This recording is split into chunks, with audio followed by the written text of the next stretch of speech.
B'siyata d'shmaya, we're going to learn Eirovin Daf Ayin Tes. We're going to start from the Mishnah, 2/3 from the top of Daf Ayin Ches Omid Beis. Says the Mishnah, Charitz shebein beis chatzeris. Again, we're talking about when you have two courtyards, and we're discussing when they have to or are allowed to make an eruvi chatzeris to allow them to carry between each other's roshuyos, and when we say that they cannot make such an eruv chatzeris because every chatzer is totally independent, there's nothing connecting them. So if you have a ditch which is going right along between two chatzeris, Omoik Asora V'Reichav Arba, it's 4 tvachim wide and 10 tvachim deep, and that is considered like a mechitza of 10 tvachim. Then Ma'arvin Shnayim, they have to have independent eruvs. Ve'ein Ma'arvin Echad, they are not allowed to, they cannot make a single eruv chatzeris merging the two together, since this ditch totally separates the two chatzeris. Afilu mole kash oiteven. Even if he filled up this whole ditch with kash, which is stubble, or teven, or straw, we say that since this kash or teven is not there permanently, it's as if the ditch is not been filled up, and therefore they cannot make a single eruv chatzeris between them. Mole ofor oitzroiris. However, if this ditch is full with either earth, dirt, or pebbles, then orvin echod, then it's as if the ditch is totally full, and then it's as if there's two chatzeris with no wall in between them. And then the halacha is that they have to make a single eruv chatzeris between them, ve'ein ma'arvin shnayim. Even if they want to make two separate eruvs, they cannot do that. You can only make two separate eruvs if there's a wall between them. If there's a wall between them, then you can make two separate eruvs. If there's a pesach in that wall, a significantly sized entranceway, then they're also allowed to, they can choose to make a single eruv chatzeris between them. But if there's no entrance, then they cannot make an eruv chatzeris, and if the wall is totally breached, which means there's either no wall, or in this case a ditch that's totally filled with pebbles or dirt, or if there's a wall and the wall has been breached more than 10 amis, then they have to make a single eruv chatzeris, and they cannot make their own eruv chatzeris. Continues the Mishnah, Nosan Olov Neser.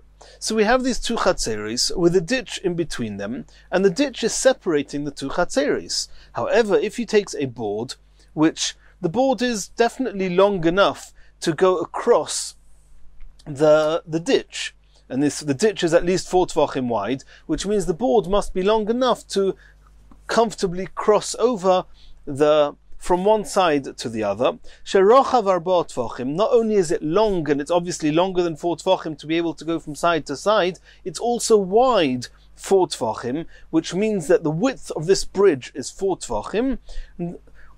Then we'll soon see, but in that case, it's similar to a wall between two chatzeris with a 4 tvachim wide door in it, and then they will be able to choose to make either an independent eruv chatzeris, because there's a ditch there which serves like a wall, or they can make a single eruv chatzeris because there's this bridge in between which is similar to a doorway.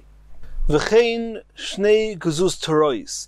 If you have two balconies, you have two aliyos, which are upper floors, and on each upper floor of the two homes that we're talking about here, you've got a number of neighbors sharing a single chotzer, a single reshus, or possibly this balcony they're sharing. Then zu keneged zu, you have two such balconies protruding from two homes on an upper level, and they're on the same height as each other, protruding above the reshus harabim. Then ma'orvin shnaim, they can either choose to make independent eruv chatzeris, each area, each set of neighbors on their own. Ve'imratzu ma'orvin achas.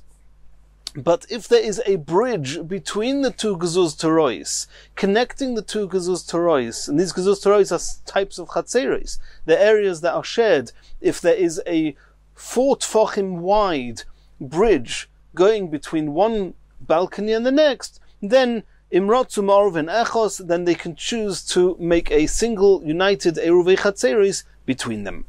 Pochis mikan. However, if the bridge either over the ditch or between the two balconies, is less than 4 tefachim wide, me'orvin shnaim ve'ein me'orvin echod, then they have to make 2 independent eruvs. They cannot make a single eruvei chatzeris.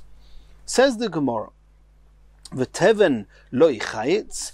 We just saw in the Mishnah that if you have a ditch, even if it's totally full with kash or teven, stubble or straw, then the halacha is that we just disregard the teven and the kash, and we just assume the ditch to be hollow, and therefore it separates the 2 chatzeris. So you see that teven lo yichayitz, when a ditch is full with straw, it's not considered as being full. V'hanantanan, did we not learn in the Mishnah, matvein, which is a haystack, shebein shtei chatzeris, which is a piled up between 2 chatzeris, gavoya 10 tvachim, if it's 10 tvachim high, ma'orvin shnaim ve'ein ma'orvin echod, then it separates the 2 chatzeris, and they have to make independent eruvs. They cannot make a single united eruv chatzeris together. So you see clearly that even though I have a pile, the pile is from teven, which is this straw. It's a haystack, which is straw, and we see that it's called a mechitza. If it's called a mechitza, then why, when I fill up the ditch with this teven, do we not say it's considered as being filled up? Omar Abaya, le'inyan mechitza kule alma lo plige de have a mechitza. Everybody agrees that when you need a wall, anything can constitute a wall. This is a wall of hay. It's a haystack, it's teven, but it's a wall, it's 10 tvachim high, it's considered a mechitza. It's considered a mechitza, sorry. Aval inyan chatzitza. But over here, it's not enough that it's considered a wall. We have a ditch, and we're trying to disregard the ditch by assuming that it's filled up. And for something to be filled up, it needs to be permanently positioned there. It needs to be, we have to assume that it's there to stay.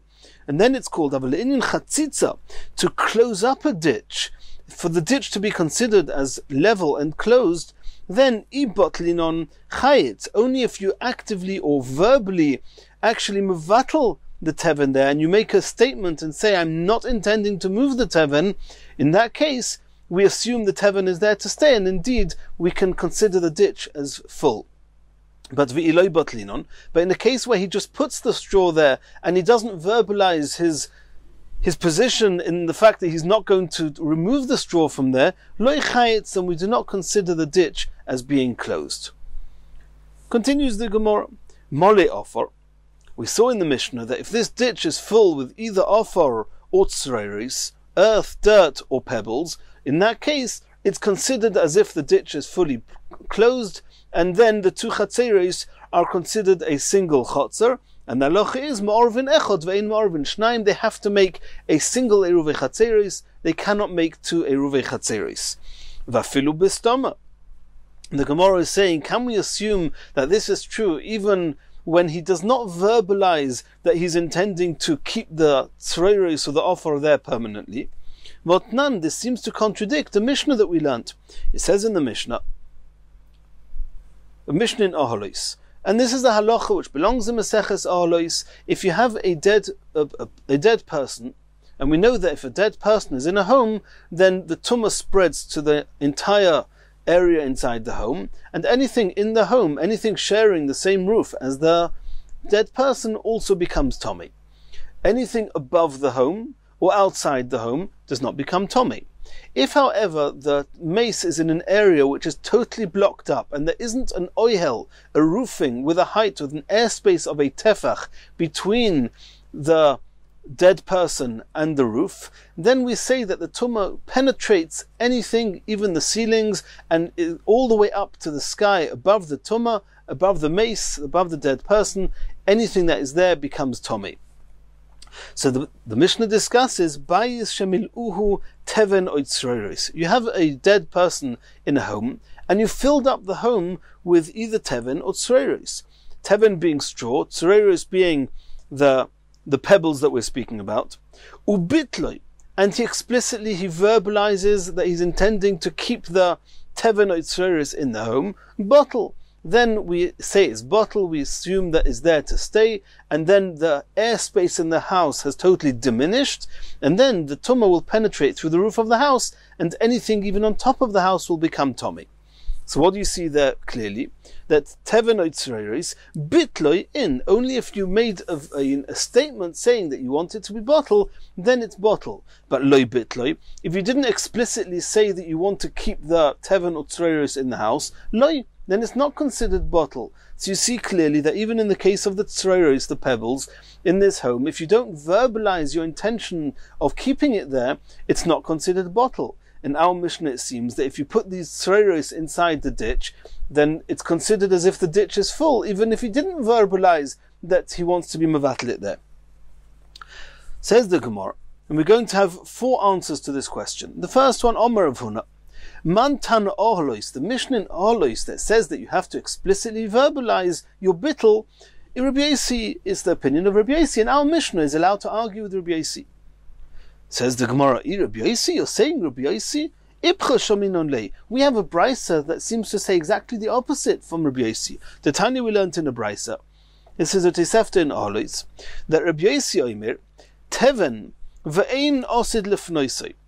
If you have teven, you have straw, and again filling up this home, and ein osid lefnoisei, which means that he did not verbally, or we assume that he's not going to remove this teven, this straw from the home, but he didn't say it explicitly. It's just to be taken for granted. Harehu kastam offer ubottle. Then it has the same halachas as offer, which is not osid, which is not ein osid lefanoisei. It's not to be taken for granted that he's not going to take it away. It's just stam. It's like putting earth without any thought, without any intentions or assumptions. He's putting some earth in the house, ubottle, and it's bottle. So here you see clearly that stam offer without verbalizing an intention, is considered bottle. And that is not like the Mishnah in Ohlois. And then the brisa there carries on, the Tosefta carries on, offer v'osid lefnoisei. But if you have this offer, the earth, with that you do have an intention that we can assume that you're going to take it away afterwards, harehu kastam teven, then it has the same halacha as teven that you put into a home with no intention. V'loi bottle, in that case it's not bottle. So you see clearly from this brisa that Rabbi Yossi holds that teven, that's the offer, stam, is bottle. If so, how could you, Rav Huna, say that the Mishnah in Ohlois that says that you have to explicitly be mevatel the offer or the tzereis is Rabbi Yossi? Rabbi Yossi says the opposite. Ela Omer of Asi is giving a second explanation why the Mishnah in Ohlois and our Mishnah is not a contradiction. Man Tana Eirovin Rabbi Yossi. He's saying almost the same as Rav Huna, is just saying it the other way around. Our Mishnah that seems to say that you do not need to explicitly be mevatel the offer in the tzereis, that is the opinion of Rabbi Yossi. As we saw, Rabbi Yossi says that stam offer is bottle, and the Mishnah in Ohlois is arguing. Rav Huna b'rei Rav Yeshua Amar, a third explanation. Tuma ashabos koromiso. You're asking a contradiction between the halachis of Tuma, which is the Mishnah in Ohlois that's talking about whether the bittul of putting these, whether it's the offer or the teven, into a home in order to diminish the airspace from there. And there we said in the Mishnah that you need to be mevatel explicitly. You're asking a contradiction from there to Shabbos, the Hilchos Shabbos in our Mishnah, where we fill up a ditch, and regarding the halachas of whether you can make a single Eiruv Chatzeris for each Chatzor or not. How can you ask a contradiction between Tumah and Shabbos? Hanach is a Shabbos. We find other places in Hilchos Shabbos that things are very easily nizbatel. And the truth is, anything which is muktzah, we consider as bottle. Da'afilu arnaki, even a purse full of coins, full of money, nami mevatel inish. It's muktzah, and we assume that a person has been mevatlet. He's totally out of mind and totally bottle, with no intentions of moving it. And the same way as this pouch of coins is bottle, so too the offer and the tzereis, which are also muktzah, and therefore it's just totally out of his mind. It's considered as bottle, even if he doesn't verbalize that. In Hilchos Tumah, it's something else. Over there in Hilchos Tumah, you need to verbally express your bittul. But in Hilchos Shabbos, anything which you cannot use on Shabbos is considered as bottle. And that's why in our Mishnah, when you have the offer and the tzreiros, which has nothing you can do with it, it's muktzah, and therefore even if he does not verbalize his bittul, it's considered as if it's bottled there. The case of kash or teven, that's animal fodder. Over there he's not mevatel it, and therefore all the while that he doesn't explicitly be mevatel it, it's as if it's not there, and the ditch is considered as a ditch, and it separates the two chatzeris. The filu aron kinami mevatel inish. Rav Ashi gives a fourth explanation why the Mishnah in Oles and our Mishnah are not a contradiction. Bayis acharitz koromis, the Mishnah in Oles is talking about filling up a home. Our Mishnah is talking about a charitz, a ditch, filling up a ditch. Bishleim charitz, a ditch, delimitaimo koi. It's standing to be filled. That's what normally you do with a ditch. You fill it up. And therefore, if you put in the offer and the tzreiros, we assume that you intend to fill up the ditch and keep it filled. But about a home, elobayis limtai koi. But a house, can you say that the purpose of a house is in order it should be filled and that we should totally get rid of its airspace? That's not what houses are for. That's not what you normally do in a house. And therefore, in the case when you're filling up a house, which is the Mishnah in Oholis regarding the Tumas Meis, only if he explicitly and verbally expresses his bittul, then we assume he's going to leave it there for always. But if he doesn't verbally express it, we assume he's not going to leave it there, and therefore it's not bottle. Continues the Gemara. Nosan olov neser sherochov arba'a. We saw in the Mishnah that if you make a bridge over this ditch between the two chatzeres, that this bridge is 4 tfachim, this piece of wood, this neser is a board, this board is 4 tfachim wide, then it merges the two chatzeres, and you can make, if you want, you can make a single Yiruvei chatzeres. Omar Rava. When do we need the width of this piece of wood is 4 tfachim, is only if you're putting the length of the wood across the width of the ditch as the bridge. And then the width of the wood is actually the width of the bridge. It has to be 4 tfachim. If you're putting the length of this board flash with the length of the ditch, then obviously the length of the wood is 4 tfachim, is at least 4 tfachim long, and you're putting it on the length of the ditch. And how's it going to stay there? We're talking about there are some pegs inside the ditch which are protruding from the walls of the ditch, and on those pegs you put this piece of wood. And this piece of wood is 4 tfachim long, then afilu kolshu, even if it's just a fraction wide, it's going to help us that we can now make a single Yiruvei chatzeres between the two. Why should that be the case? If you take a long piece of wood, just very narrow, and you put it on pegs sticking out, and you just put it flash inside the ditch, at the top of the ditch, a flash with the walls of the ditch on one side, why should that suffice? Shaharei mi'et mi'arba, we're talking about a ditch which is exactly 4 tfachim wide. If the ditch was less than 4 tfachim wide, then one can easily jump over the ditch, and then it's not considered that the ditch separates the two chatzeres. So over here, if you take this long piece of wood, even if it's very narrow, and you put it inside the ditch, then for the length of 4 tfachim, you've minimized the width of the ditch. So it's as if you have a door, because you've got a 4 tfachim area length of the ditch, which is not 4 tfachim wide. And if it's not 4 tfachim wide, then it's considered as if you have a doorway, and again, there's something merging the two chatzeres, and they're allowed to make a single Yiruvei chatzeres. Continues the Gemara.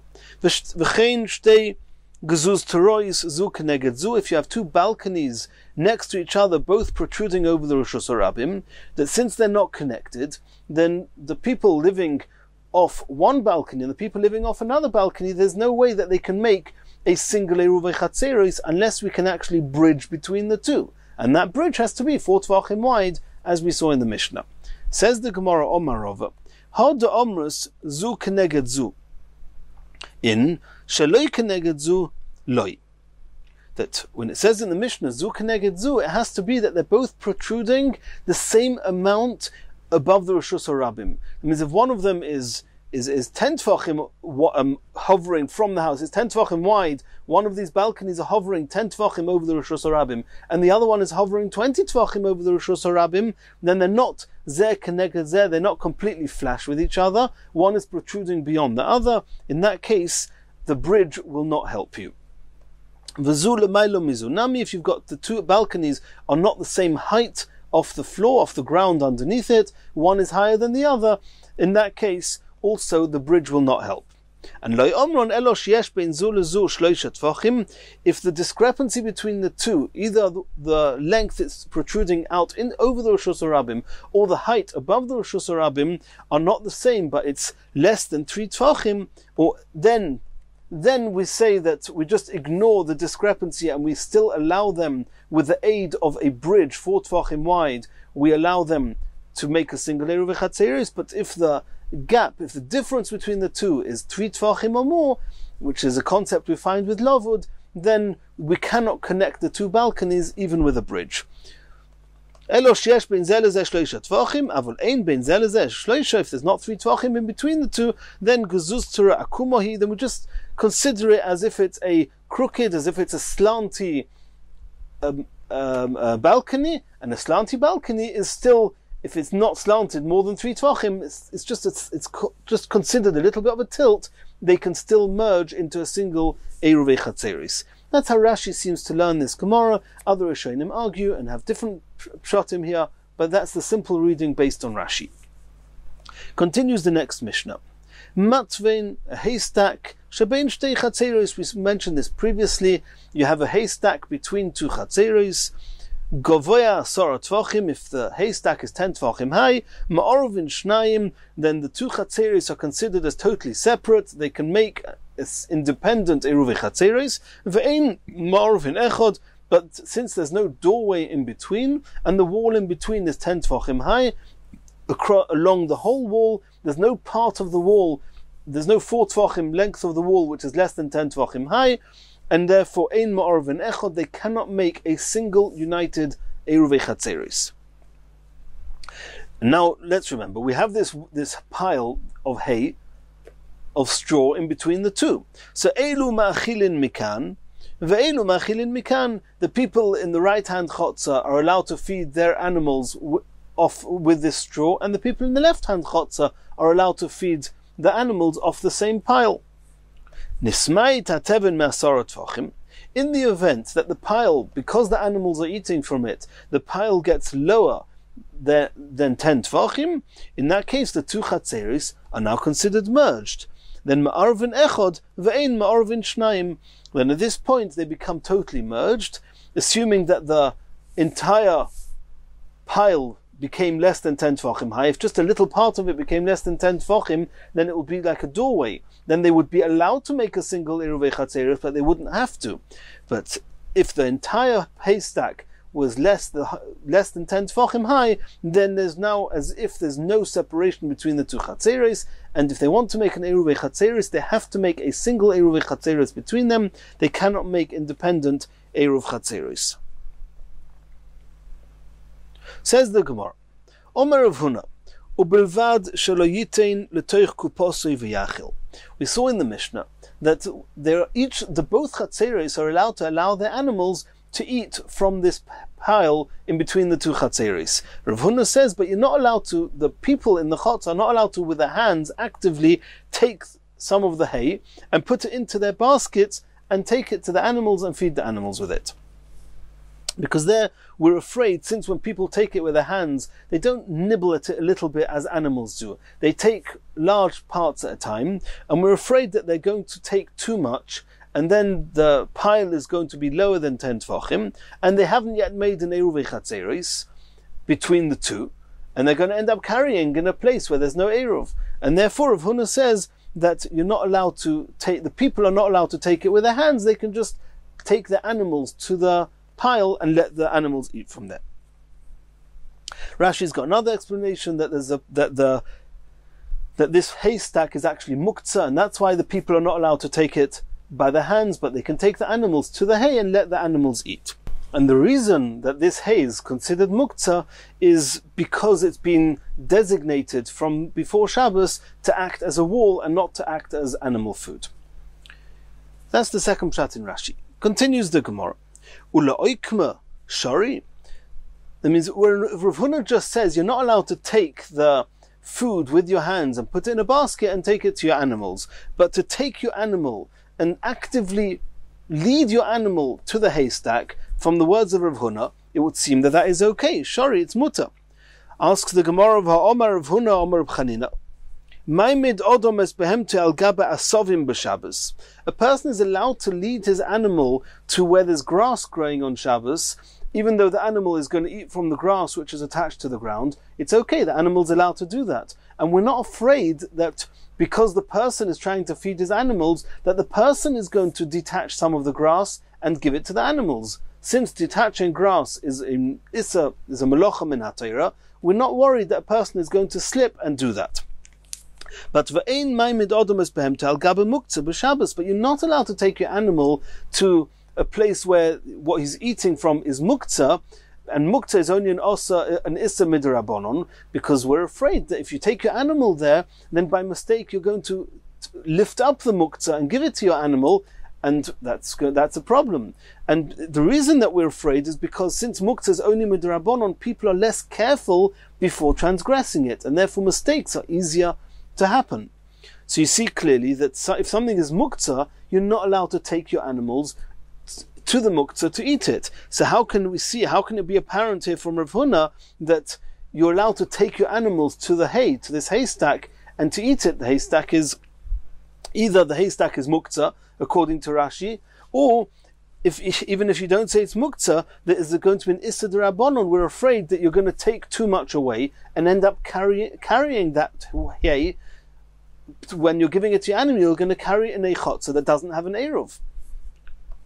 Answers the Gemara, no. It's true that Rav Huna said that you're not allowed to take with your hands, and we thought that it means that you're allowed to take your animal there. No. The truth is you're not even allowed to take your animal there.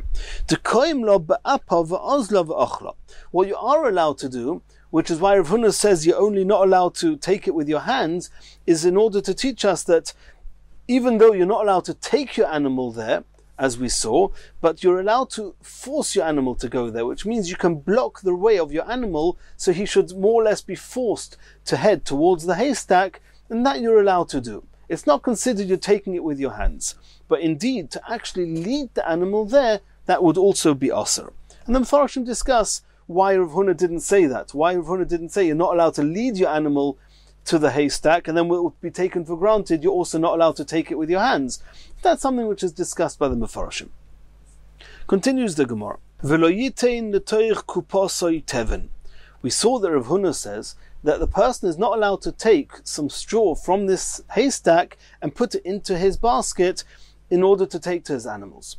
Asks the Gemara of Tanya, did we not see in a Brisa? If you have a home between two chatzeros, you have one chatzah with lots of homes and another chatzah with lots of homes, and in between the two there is a bayis, a home. That home is full of straw, full of hay. It's a haystack. The whole home is full, and off them and adjacent to this room, this bayis that is full of hay, there's a home which is shared by one chotzer, and on the other side is another home which belongs to the other chotzer. So you've got like three homes here. In the middle one is full of hay. It's not used by anyone for anything, it's just storing the hay. And on each side of it you have independent batim with no connection to each other whatsoever, no throughway, there's no way of getting from one to the other, because all you have in between the two is a house full of hay.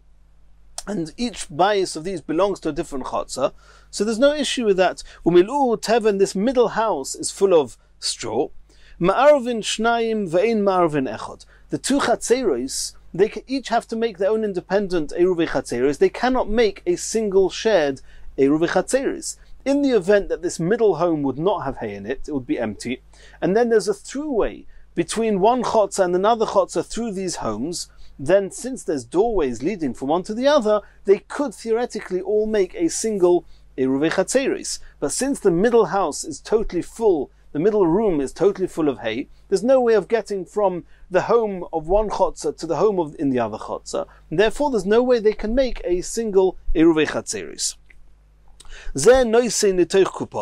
And this is what we want. The Mishnah says that the person is allowed to, the person in the house on the right-hand side of this house full of teven, is allowed to take some of the teven, the straw, from this middle house and put it into his basket, v'yachil, and feed his animals, and the person in the house on the other side of this house full of straw can do the same, can take some straw from the middle house and put it into his basket, v'yachil, and to feed his animals.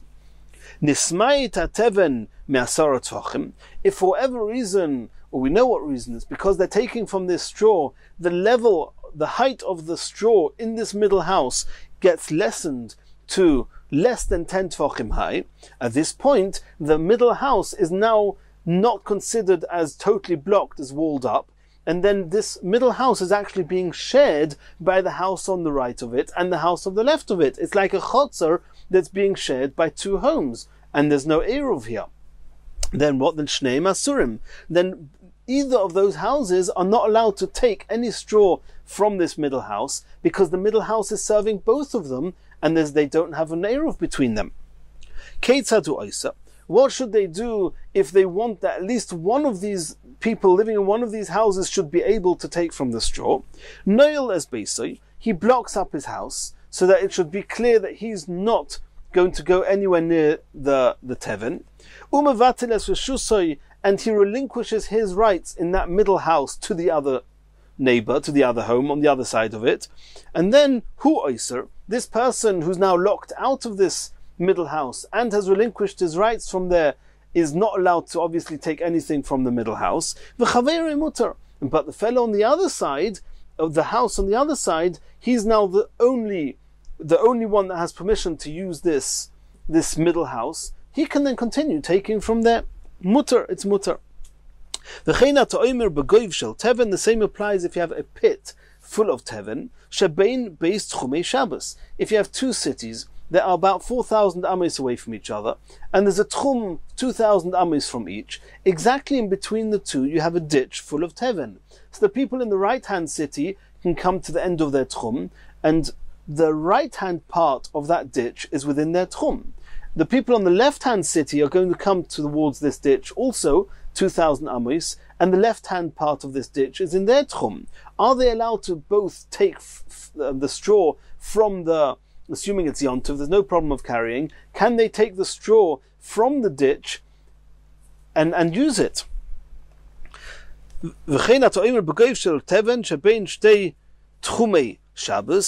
That the same halacha is true, that the people on the right can take from the right-hand part of the ditch and the people on the left from the left-hand part of the ditch, and we're not worried that the people on the right are going to take the teven that was on the left-hand part of the ditch that was outside their tchum. That's the end of the brisa. Ktonim yes. But putting the little details aside, what do we see in this brisa? We saw explicitly that each one of these homes is allowed to take with his hands, take some of the teven and put it into his basket and feed his animals. And that's clearly not what Rav Huna said. Rav Huna says, that the case of Rav Huna, where you've got a pile of hay between two chatzeros, the people are not allowed to take the hay and put it into their baskets. Answers the Gemara, Omri bayis kiven deika mechitzois v'tikra ki mifchas minkro le milsa.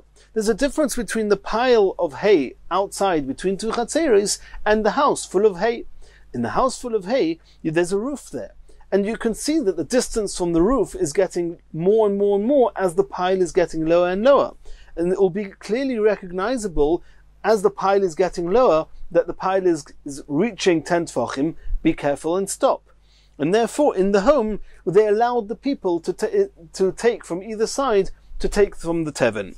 But hocha, in the case of the pile between two chatzeris, and it's outside, in the open, there's no roof, there's nothing to measure the height against, lo minkra le miltze, it will not be recognizable that the pile is going to get too low, and therefore the Chachamim said you're not allowed to take from the hay. However, you can bring your animals to the hay, as we saw before, and the animals will nibble at it, and we're not worried that it's going to so quickly go below the 10 tfachim line across the entire area, or at least 10 ames of the area of the chotzer. Continues the Gemara. Nismai tateven me'asara tvachim. We saw before in this brisa that in the event that we have these 3 houses here that are between the 2 chatzeres, and the middle house was full of straw, and now the straw has gone down less than 10 tvachim high, Shneim asurim, then neither neighbor is allowed to take from the straw in this now middle house, which is shared by both of them. Ha asara shari? Are you suggesting that in the event that the pile is 10 tfachim high, but it's less than it was, it's not reaching the ceiling anymore? It was at the height of the ceiling, it's mole, it's full, and now it's gone down. So if it's less than 10 tfachim, now there's no more considered that it's full, and they can both easily have access to this middle house. There's an issue with carrying from there without an eruv. But if it's exactly 10 tfachim, it's still okay. And that's even though the roof, this wall, even though this mechitza, this pile of straw is not touching the ceiling. And this straw is definitely a temporary type of mechitza, of partition. And did we not see earlier that there's some opinions that hold that a temporary wall is only considered a mechitza if it reaches the ceiling? Are you suggesting that if the pile is just 10 tfachim high, even though the ceiling is way elevated above this pile, that it's still considered a mechitza, and therefore it's not considered as if it's a shared reshus between the 2 neighbors, and they can still take from it? Shma mino. So can we bring proof from here that mechitza is she'ein magia is letikra, that even these temporary type of walls that do not reach the ceiling, shmon mechitzos, that they are considered mechitzos, and this is contrary to some of the opinions we saw earlier? Says the Gemara, no. Omar Abaya hocha bebayis shloishes reichosar mashu askinon. We're talking about that the roof was just under 13 tfachim high. So even though the pile is now down to 10 tfachim, it's now still less than 3 tfachim to the ceiling. And we know that if there's less than 3 tfachim, it's considered as if it's full. It's as if it's magias letikra because of lovut. Hocha bebayis shloishes reichosar mashu askinon. The teven asora, and the hay itself, the teven is 10 tfachim high. There's less than 3 tfachim to the ceiling. It's okay. Rav Huna v'Reid Rav Yeshua Rav Huna v'Reid Rav Yeshua says even more than that. He says afilu teima bebayis asora. Even if the house itself was 10 tfachim high, the teven went down to the shiva or mashu, and the teven itself is 7 and a bit tfachim, it's still considered a mechitza as if it's totally blocked. The kol pochis mishloisha kolovud domi. If the roof itself is 10 tfachim off the ground, and the teven is 7 and a bit, so you have just under 3 tfachim from the top of the teven to the ceiling, it's considered as if it's fully blocked, as if it's a mechitza. So the Gemara says, Bishlei mila Abaya, according to Abaya, who says that the teven itself is 10 tfachim, and the ceiling is just under 13 tfachim high off the ground, Hainu diktoni, then it makes sense what the Brisa says, mea sorrow, that if the teven goes below 10 tfachim, then it's not considered a mechitza anymore. Elo Rav Huna b'Reid Rav Yeshua, according to Rav Huna b'Reid Rav Yeshua, that says that even if there was only 7 and a bit tfachim of teven left, it's still called a mechitza. What does it mean, my me'asora? What does it mean that if the teven goes less than 10 tfachim, then it's not a mechitza? Even if it's 7 and a bit, which is much less than 10, it's still considered a mechitza according to Rav Huna b'Reid Rav Yeshua. Answers the Gemara, what the Brisa meant was mitoras asora. The reason Rav Huna b'Reid Rav Yeshua says that teven of 7 and a bit is considered a mechitza is because together with lovud, it's as if it goes to the ceiling. And if it's still the ceiling, it's 10 tfachim. What the Brisa meant was that if the teven goes lower than toras asora, which means that you don't have the halachas of 10 tfachim, which means that it went to 7 tfachim or less, and then you don't have lovud to the ceiling, and without lovud you no longer have 10 tfachim, then at that point it's not considered a mechitza anymore.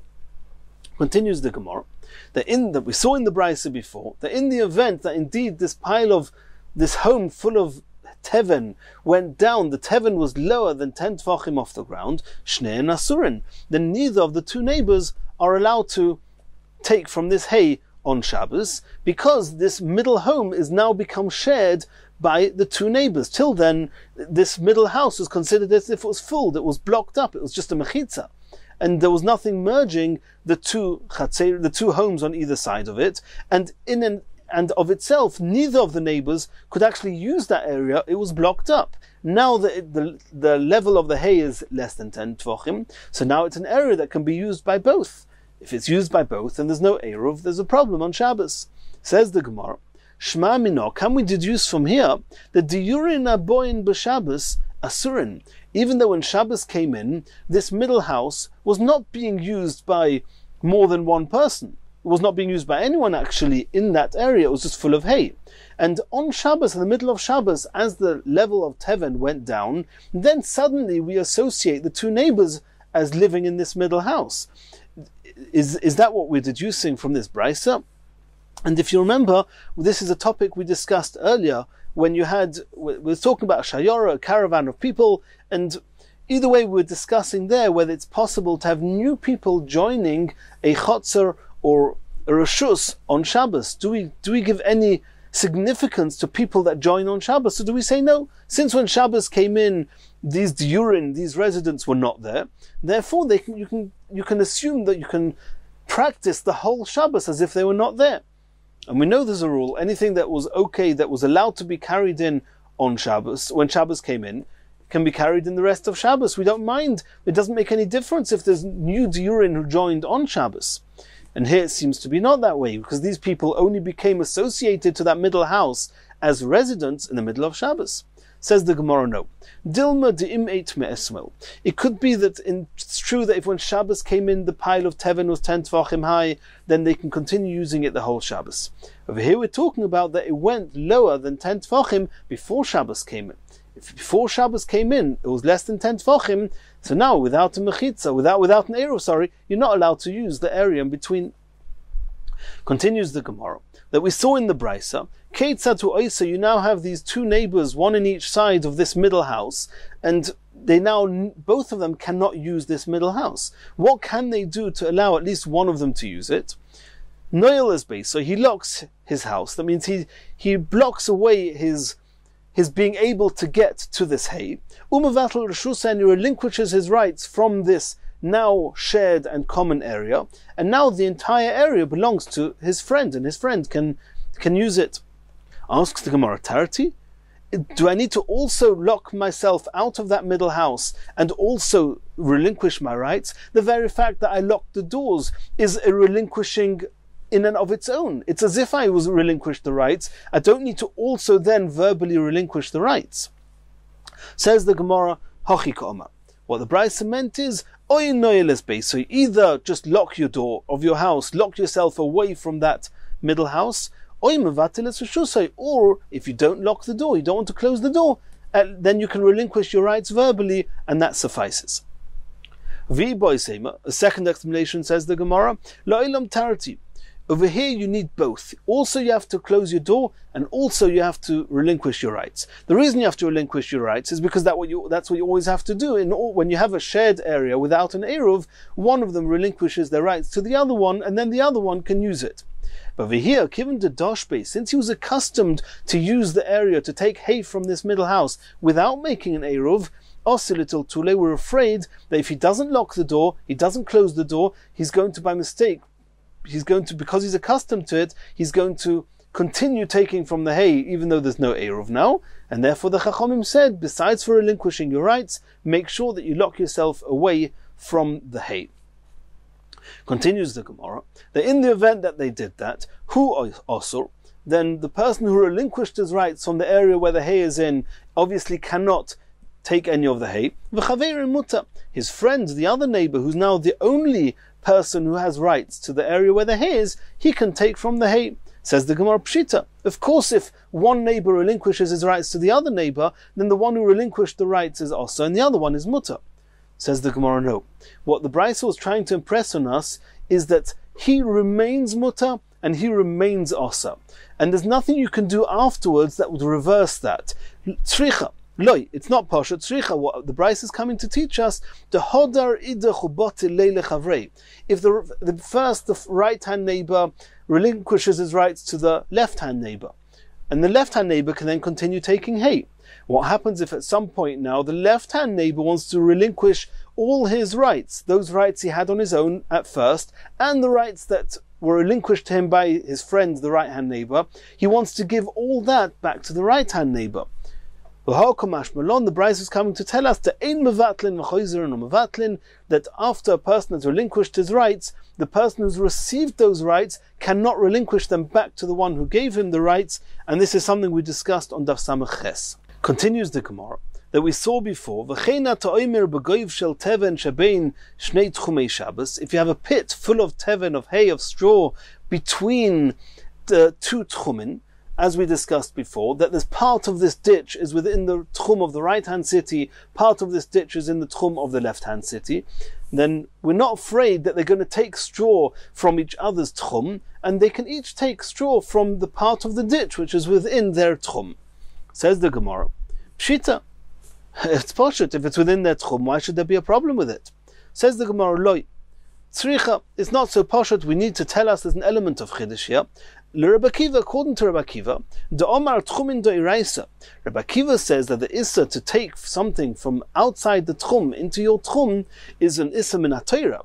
So I may have thought ligzer dilma osi lichlufe. I may have thought that because the issa is a biblical one, that we're going to make a decree and say that you're not allowed to take from any part in the ditch, in fear that you're going to take from the teven that was in the ditch beyond your tchum. Komash malon. The chiddush is that even according to Rabbi Akiva, who says it's min ha-Torah, we're not afraid that that's going to happen, and the people on each tchum can take the teven from the part of the ditch which is within their tchum. And in Yirtzeh Hashem, in the next shir, we're going to continue the next Mishnah.